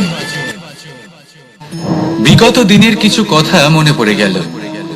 এক অদ্ভুত ঘটনা যা অমূল্য শিক্ষা দিয়ে যেতে পারে। বিষয় হলো যক্ষের সাথে যুধিষ্ঠিরের কথোপকথন। একবার যক্ষ যুধিষ্ঠিরকে জিজ্ঞেস করলেন, ওনাকে বললেন যে আমার কিছু প্রশ্নের উত্তর যদি আপনি দিতে পারেন তাহলে আমি আপনার বাকি ভ্রাতাগণকে আবার জীবিত করে তুলব। সেগুলোর মধ্যে খুব গুরুত্বপূর্ণ আর কঠিন একটা প্রশ্ন ছিল, এই সংসারে সব থেকে শ্রেষ্ঠ আশ্চর্য কোনটি? এই প্রশ্ন আমি আপনাকে জিজ্ঞেস করছি। এবার কেউ বলবেন স্বর্ণ দ্বারা নির্মিত লঙ্কা, এটি হলো সংসারের সব থেকে বড় আশ্চর্য। কেউ বলবেন বরফে ঢাকা সেই পর্বত যা আকাশ স্পর্শ করে। কেউ বলবেন সেই সমুদ্র যার গভীরতা মাপা অসম্ভব ব্যাপার। কেউ বলবেন সেই বায়ু যা আমরা দেখতে পাই না কিন্তু তা আমাদের জীবন দান করে। সংসারের সব থেকে বড় আশ্চর্য কি, সেই প্রশ্নের উত্তর যুধিষ্ঠির দিয়েছিলেন, আর তা ছিল শ্রেষ্ঠ উত্তর এবং উচিত। উনি বলেছিলেন যে সংসারে প্রতিদিন কোনো ব্যক্তি জন্ম লাভ করেন আর কোনো ব্যক্তি মৃত্যুও লাভ করেন। এবার এই কথাটা সবাই জানেন, সবাই বোঝেন যে যখন জন্মেছি তখন কোনো একদিন আমিও অবশ্যই মৃত্যু লাভ করব। এবার যখন এই কথা প্রত্যেকটা মানুষ জানেন, তখন কেন প্রত্যেক মানুষ এই চিন্তায় থাকেন, এই নিয়ে কষ্ট পান, এই নিয়ে ব্যাকুল হয়ে থাকেন যে উনি একদিন মৃত্যু লাভ করবেন, তার থেকে দূরে পালাতে চেষ্টা করেন? বলেন যে আমি মৃত্যু লাভ করতে চাই না। কেন? যেখানে কোনো না কোনো দিন এটা অবশ্যই হবে। এ হলো ব্রহ্ম সত্য।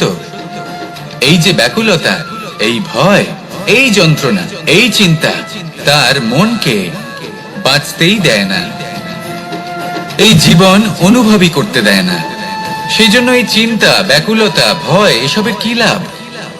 কোনো লাভ নেই। সেই জন্য যতক্ষণ জীবনযাপন করছেন প্রত্যেক মুহূর্ত যেন শ্রেষ্ঠ হয়, আনন্দময় হয়, প্রেমের দ্বারা পরিপূর্ণ হয়, সেই চেষ্টা করুন। চেষ্টা করুন যাতে আপনি যে কাজ করছেন তার দ্বারা যেন অন্যের মঙ্গল হয়। এই প্রচেষ্টাই আপনার জীবনকে প্রসন্নতা আর প্রেম দ্বারা ভরিয়ে তুলবে। এই মন সুপ্রসন্ন হয়ে বলবে রাধা রাধা। এবার যদি আপনাকে জিজ্ঞেস করা হয় যে সব থেকে বেশি শক্তির অনুভব কোথা থেকে করা সম্ভব, তখন কেউ কেউ বলবেন পুষ্টিকর আহার গ্রহণ করলে, ব্যায়াম করলে। কেউ বলবেন ধন লাভ করলে, বন্ধুদের থেকে, পরিবারের থেকে, আদি ইত্যাদি। এইভাবে আপনি শক্তির অনুভব অবশ্যই করতে পারেন, কিন্তু সব থেকে বেশি শক্তির অনুভব যদি আপনি করতে চান তাহলে তা পাবেন শুধু একতার দ্বারা, সংগঠনের দ্বারা। যদি আপনাকে উদাহরণ দিই, নিজের এই হাতটাকে দেখুন, 5টা আঙুল রয়েছে। কোনো একটা বস্তুকে নিজের একটা আঙুল দ্বারা তুলে ধরার চেষ্টা করে দেখুন, বড়ই কষ্ট হবে। তখন আপনি বুঝতে পারবেন যখন এই 5টি আঙুল একত্রিত হয় তখন কোনো কাজ কতটা সহজ হতে পারে। এটাই হলো শক্তি, একতার। সব থেকে ভালো উদাহরণ যদি আপনাকে দিই তাহলে বাঁশি। এই বাঁশি থেকে অত্যন্ত মধুর সুর নির্গত হয় যা সবার মন প্রসন্ন করে দেয়। এই কথা সত্যি, কিন্তু এই বাঁশি আমি একটা বা দুটো আঙুল দিয়ে বাজাতে পারবো না। আমাকে প্রত্যেকটা আঙুল ব্যবহার করতেই হবে, তবেই এর থেকে মধুর সুর নির্গত হবে যা সকলকে প্রসন্ন করবে। ঠিক কিনা? ঠিক এইভাবেই যদি আপনি চান যে আপনার জীবনরূপী বাঁশি থেকেও মধুর সুর নির্গত হোক বা সবার মনকে প্রসন্ন করে তুলুক, তাহলে আপনাকেও জীবনে একতা নিয়ে আসতেই হবে। আপনি একাও কর্ম করতে পারেন, পথ চলতেও পারেন, সামনেও এগোতে পারেন, সাফল্যও লাভ করতে পারেন। কিন্তু যখন সকলে একসাথে এগোবেন, সেই পথে চলবেন, সেই কর্মই করবেন, তখন লক্ষ্যে অবশ্যই পৌঁছবেন, সাফল্য অবশ্যই লাভ করবেন। কিন্তু সেই সাফল্য এবং তার আনন্দর সংমিশ্রণটাই একটু অন্যরকম হবে। তাই জীবনে ঐক্যবদ্ধ হন, একসাথে মিলে এগোতে থাকুন, আর আমার সাথে ভালোবেসে বলুন রাধা রাধা। 2 ধরনের আবেগ রয়েছে যার কোনো মূল্য নেই। আমার কথার অর্থ এটা নয় যে এদের কোনো গুরুত্ব নেই, গুরুত্ব যথেষ্টই রয়েছে, শুধু এদের জন্য আপনাকে কোনো মূল্য দিতে হয় না। প্রথম আবেগ হলো আনন্দ, প্রসন্নতা। এটা আপনি যে কোনো জায়গায় খুঁজে পেতে পারেন যদি আপনি খুঁজে পেতে চান। আপনি কোনো পুষ্পের সৌন্দর্য দেখে প্রসন্ন হতে পারেন। বায়ুর কারণে যখন একটি বৃক্ষ শিহরিত হয় সেটা দেখে আপনি প্রসন্ন হতে পারেন। একটা ছোট্ট শিশুর কলরব শুনেও আপনি প্রসন্ন হতে পারেন। একটা ক্রন্দনরত বালককে হাসিয়ে আপনি প্রসন্ন হতে পারেন। সবকিছু আপনার উপর নির্ভরশীল। সেখানে আরেকটি আবেগ হলো দুশ্চিন্তা। মানুষ বড়ই দুশ্চিন্তা করতে থাকে। আজ আমি এই কাজ করেছি, সেই বিষয়ে চিন্তা। আজ আমি এই কাজ করতে পারিনি, সেই বিষয়ে চিন্তা। কাল আমাকে এই কাজ করতে হবে, সেই নিয়ে চিন্তা। আমি কি সেই কাজটা করতে পারবো, সেই বিষয়ে দুশ্চিন্তা। চিন্তা সর্বত্র রয়েছে, যার জন্য মূল্য দিতে হয় না। যত চান আপনি একত্রিত করতে পারেন। একটা গুরুত্বপূর্ণ কথা মনে রাখবেন, প্রসন্নতা জীবনের একটা নতুন সূত্রপাত। সেখানে দুশ্চিন্তা হলো জীবনের চিতার সমান। এবার এই দুটি আবেগ হলো মূল্যহীন, দুটোই আপনার সামনে আছে। কোনটা চয়ন করবেন আপনি, দুশ্চিন্তা নাকি প্রসন্নতা? সিদ্ধান্ত। আপনি অবশ্যই কোনো গাছ দেখে থাকবেন যেখানে অনেক ফল রয়েছে। সেই গাছের ডালগুলি নিজে থেকেই নত হয়ে যায়। কেন? যাতে মানুষ, প্রাণী, এরা সকলে যাতে সেই ফল খুব সহজে গ্রহণ করতে পারেন। এটাই হলো প্রকৃতির শিক্ষা, এটাই হলো প্রকৃতির নিয়ম। মানুষেরও কিছুটা এরকমই হওয়া উচিত। যদি আপনি সাফল্যের চরম সীমায় পৌঁছে যান, অনেক বেশি ধন অর্জন করে ফেলেন, তখন মনে রাখবেন যে আপনি যেন অহংকারী না হয়ে পড়েন। বিনম্র থাকতে হবে। সেই ধনকে ব্যবহার করতে হবে উচিত কাজের জন্য। সেই ধনের দ্বারা সমাজের মঙ্গল করা উচিত। সকল মানুষকে সাহায্য করা উচিত যাদের ধনের অভাব আছে। যদি ধনী হওয়া সত্ত্বেও আপনি ধনের সদ্ব্যবহার এই সমাজের মঙ্গলের জন্য, তার ভালোর জন্য না করেন, যদি আপনি ধন দান না করেন, তাহলে এই ধন অহংকার রূপী বিষে পরিণত হয়ে আপনাকেই নাশ করবে। তাই ফলে ভরা গাছের মতো নত হয়ে থাকুন, বিনম্র হয়ে থাকুন। কখনো কখনো এমন সময় আসবে যখন আমাদের আপনজনের থেকে সাহায্য চাইতে হয়। আমরা সাহায্য চাই আর তারা সাহায্য করেও দেন, আমাদের সংকট থেকে মুক্তও করে দেন। কিন্তু যখন এই সময় বদলে যায়, যখন সুখের সময় আমাদের জীবনে আসে, তখন আমাদের মনে একটা অহংবোধ জেগে ওঠে। মনে হয় উপকার আবার কি, সেই ব্যক্তি সাহায্য করেছিলেন তাতে কি, উনি তো নিজের কর্তব্য পালন করছিলেন। সেই ব্যক্তি আমাদের ধন দিয়েছিলেন যখন প্রয়োজন ছিল, তো আমরা সেই ধন তো ফিরিয়ে দিয়েছি, উপকার কিসের? এই ভাবনা অনুচিত। যদি কোনো ব্যক্তি আপনাকে সাহায্য করে থাকে যখন কেউ করেনি, যখন আপনার সব থেকে বেশি প্রয়োজন ছিল, সেই সাহায্য অমূল্য, আর সেটা উপকারী বটে। যদি কেউ উপকার করেন, তাহলে বিনম্র চিত্তে ভালোবেসে আজীবন তার উপকারের প্রতি কৃতজ্ঞ থাকুন। কারণ সত্যি কথা বলতে এই সংসারে উপকার করার মতো ব্যক্তি খুব কম রয়েছেন, আর উপকারের কথা মনে রাখেন এমন কৃতজ্ঞ ব্যক্তি আরো কম। সেই জন্য জীবনে কৃতজ্ঞ থাকুন আর আমার সাথে ভালোবেসে বলুন, রাধা রাধা। এবার ধরুন আমাকে দ্বারকা থেকে হস্তিনাপুর যেতে হবে, আর পথে আমি প্রত্যেকটা এমন স্থানে দাঁড়াচ্ছি যেখানে আমার মন আপ্লুত করার মতো কোনো দৃশ্য দেখতে পাচ্ছি, বা কোনো ব্যক্তিকে দেখতে পাচ্ছি, বা কোনো প্রসঙ্গ দেখতে পাচ্ছি, বা কোনো নাটক দেখতে পাচ্ছি। তাহলে কি আমি কখনো হস্তিনাপুরে উচিত সময়ে পৌঁছতে পারবো? কখনোই নয়। মানুষকেও ঠিক এই কথাটাই মাথায় রাখতে হবে। মানুষ মনের মধ্যে একটা লক্ষ্য স্থির করেন, সেই পথে অগ্রসর হয়ে পড়েন। এবার সেই পথে এগোতে এগোতে অনেক মানুষজন, অনেক ঘটনা, অনেক সমস্যা চলে আসে, যার ফলে তার মন বিচলিত হয়ে পড়ে। যদি মন বিচলিত হয়ে যায়, তাহলে লক্ষ্যের প্রতি কিভাবে একাগ্রচিত্ত হবেন? সেই জন্য অত্যন্ত আবশ্যক যে আপনি সময়ের সদ্ব্যবহার করুন সেই পথে চলার জন্য। সেই পথে সামনে এগোতে থাকুন, চোখ থাকবে শুধু লক্ষ্যের দিকে। যখনই আপনি বুঝবেন যে আপনি লক্ষ্যভ্রষ্ট হচ্ছেন, আবার সেই পথে নিজেকে টেনে আনুন। ঠিক এইভাবেই এগোতে থাকুন, সাফল্যের শিখরে গিয়ে পৌঁছন, আর সেখানে গিয়ে আনন্দের সাথে উচ্চ স্বরে বলুন, রাধা রাধা। এগুলো হলো নিম পাতা। যদি এগুলো চেখে দেখেন তাহলে মুখ বিকৃত হবে। এগুলো কি তেতো খেতে, হে নারায়ণ! এর থেকে বেশি তিক্ত সংসারে আর কিছুই হতে পারে না। হয়তো আপনি এগুলো ফেলেও দেবেন, কিন্তু যদি এই স্বাদের ঊর্ধ্বে উঠে এই নিমের বিষয়ে আপনারা জানতে চেষ্টা করেন, তাহলে আপনি জানতে পারবেন যে এই নিম কতটা বেশি গুরুত্বপূর্ণ, কত গুরুত্বপূর্ণ ওষুধ, আর আমাদের শরীরের জন্য কতটা বেশি লাভজনক। এই নিম এর মধ্যে অনেক রোগের উপশম নিহিত রয়েছে। এবার জীবনে আমরা বিভিন্ন মানুষের সাথে পরিচিত হই, নেত্র দ্বারা তাদের দেখি, কিন্তু তাদের আমরা খুব একটা পছন্দ করি না। সেক্ষেত্রে আমাদের কি করা উচিত? অন্তর মন দিয়ে তাদের দেখা উচিত। ওনাদের রূপ রং নয়, ওনাদের ব্যবহার, ওনাদের গুণাবলী দেখা উচিত। কারণ হতে পারে ঠিক যেমন নিম পাতা বাস্তবে খুব তেতো কিন্তু আমাদের শরীরের পক্ষে লাভজনক, সেইভাবেই এইসব মানুষ যাদের দেখলে আমাদের ভালো লাগে না, যাদের রূপ রং আমাদের পছন্দ হয় না, হয়তো সেই মানুষগুলোই আমাদের জীবনকে পূর্ণরূপে পাল্টে দিতে পারেন। হতে পারে তাদের মধ্যে এমন ক্ষমতা রয়েছে, আমাদের সুখ, শান্তি, প্রেরণা প্রদান করতে পারেন, আমাদের দুঃখ হরণ করতে পারেন, আমাদের পথ দেখাতে পারেন। সেই জন্য যখনই কোনো ব্যক্তিকে দেখবেন, চর্মচক্ষু নয় অন্তর্মন দিয়ে দেখবেন, রূপ রং নয় গুণাবলী দেখবেন, মানুষকে আরো ভালোভাবে বুঝতে পারবেন। আর এই মন প্রসন্ন হয়ে বলবে, রাধা।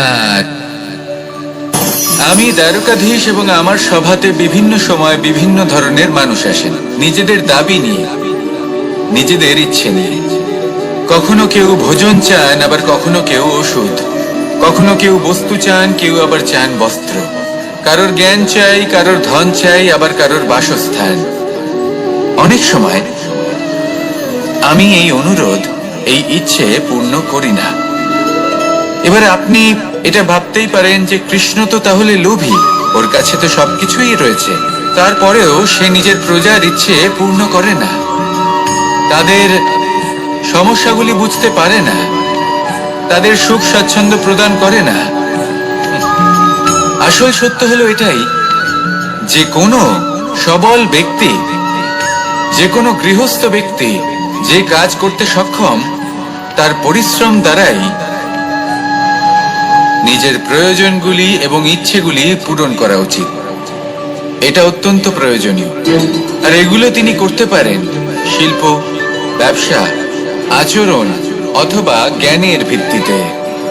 এই পথে চলতে হবে, পরিশ্রম করতে হবে, তবেই সে কিছু অর্জন করতে পারবে। এবার এমন কোনো ব্যক্তি যার এই সব কিছুতে কোনো রুচি নেই, যে কিছুই করতে চায় না, সে কিছুই অর্জন করতে পারবে না। এবার এরকম কোনো ব্যক্তিকে যদি আমি কোনো বস্তু প্রদান করি, তাহলে কি হবে? সে পরাধীন হয়ে যাবে, আর সেটা উচিত হবে না। তাহলে কি করা উচিত? তাকে পথ দেখানো, তাকে বোঝাতে হবে যে কোন পথে চলে তুমি নিজের লক্ষ্য প্রাপ্ত করতে পারবে। শিল্প, জ্ঞান, আচরণ এবং ব্যবসা, এই পথে কিভাবে চলে সেটা শেখাতে হবে। আর আমি সেটাই করি। তার ফলে কি হয়? ব্যক্তি স্বাধীন হয়ে যায়। সংসারে সে যা চাইবে তাই প্রাপ্ত করতে পারবে, কখনো কারোর থেকে কিছু চাইবার প্রয়োজন পড়বেই না। এই কথাটা সবসময় মনে রাখবেন। যখনই দান করবেন তা ভাবনা চিন্তা করে এমন ভাবে দান করবেন যাতে সামনের ব্যক্তি স্বাধীন হতে পারে, পরাধীন নয়। আসুন আমার সাথে ভালোবেসে বলুন, রাধা রাধা।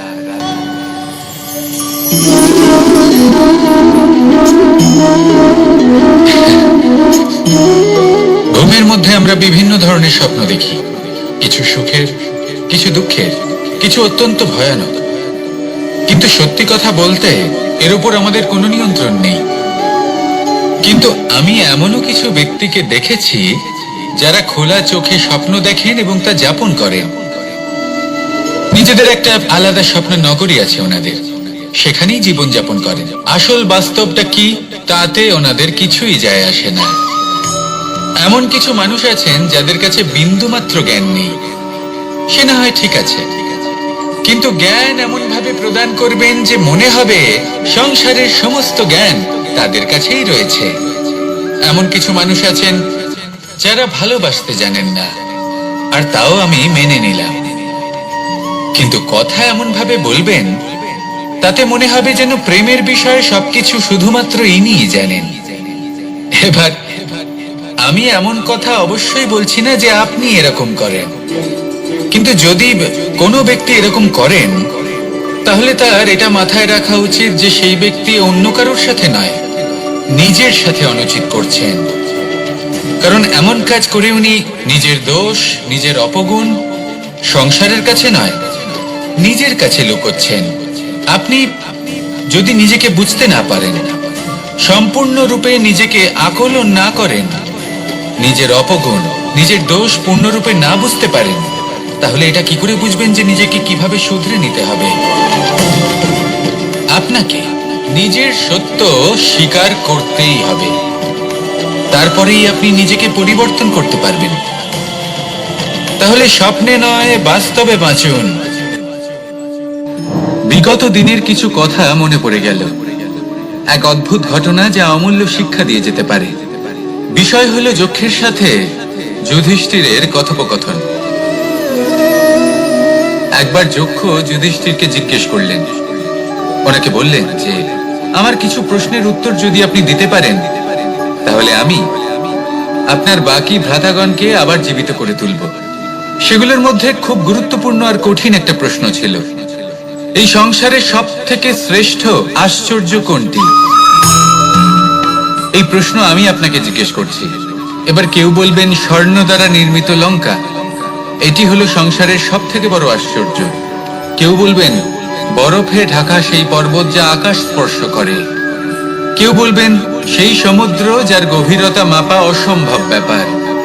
কেউ বলবেন সেই বায়ু যা আমরা দেখতে পাই না, কিন্তু তা আমাদের জীবন দান করে। সংসারের সব থেকে বড় আশ্চর্য কি, সেই প্রশ্নের উত্তর যুধিষ্ঠির দিয়েছিলেন, আর তা ছিল শ্রেষ্ঠ উত্তর এবং উচিত। উনি বলেছিলেন যে সংসারে প্রতিদিন কোনো ব্যক্তি জন্ম লাভ করেন আর কোনো ব্যক্তি মৃত্যুও লাভ করেন। এবার এই কথাটা সবাই জানেন, সবাই বোঝেন যে যখন জন্মেছি তখন কোনো একদিন আমিও অবশ্যই মৃত্যু লাভ করব। এবার যখন এই কথা প্রত্যেকটা মানুষ জানেন, তখন কেন প্রত্যেক মানুষ এই চিন্তায় থাকেন, এই নিয়ে কষ্ট পান, এই নিয়ে ব্যাকুল হয়ে থাকেন যে উনি একদিন মৃত্যু লাভ করবেন, তার থেকে দূরে পালাতে চেষ্টা করেন? বলেন যে আমি মৃত্যু লাভ করতে চাই না। কেন? যেখানে কোনো না কোনো দিন এটা অবশ্যই হবে। এ হলো ব্রহ্ম সত্য। এই যে ব্যাকুলতা, এই ভয়, এই যন্ত্রণা, এই চিন্তা তার মনকে বাঁচতেই দেয় না, এই জীবন অনুভবই করতে দেয় না। সেই জন্য এই চিন্তা, ব্যাকুলতা, ভয় এসবের কি লাভ? কোনো লাভ নেই। সেই জন্য যতক্ষণ জীবনযাপন করছেন প্রত্যেক মুহূর্ত যেন শ্রেষ্ঠ হয়, আনন্দময় হয়, প্রেমের দ্বারা পরিপূর্ণ হয়, সেই চেষ্টা করুন। চেষ্টা করুন যাতে আপনি যে কাজ করছেন তার দ্বারা যেন অন্যের মঙ্গল হয়। এই প্রচেষ্টাই আপনার জীবনকে প্রসন্নতা আর প্রেম দ্বারা ভরিয়ে তুলবে। এই মন সুপ্রসন্ন হয়ে বলবে রাধা রাধা। এবার যদি আপনাকে জিজ্ঞেস করা হয় যে সব থেকে বেশি শক্তির অনুভব কোথা থেকে করা সম্ভব, তখন কেউ কেউ বলবেন পুষ্টিকর আহার গ্রহণ করলে, ব্যায়াম করলে, কেউ বলবেন ধন লাভ করলে, বন্ধুদের থেকে, পরিবারের থেকে, আদি ইত্যাদি। এইভাবে আপনি শক্তির অনুভব অবশ্যই করতে পারেন, কিন্তু সব থেকে বেশি শক্তির অনুভব যদি আপনি করতে চান তাহলে তা পাবেন শুধু একতার দ্বারা, সংগঠনের দ্বারা। যদি আপনাকে উদাহরণ দিই, নিজের এই হাতটাকে দেখুন, 5টা আঙুল রয়েছে। কোনো একটা বস্তুকে নিজের একটা আঙুল দ্বারা তুলে ধরার চেষ্টা করে দেখুন, বড়ই কষ্ট হবে।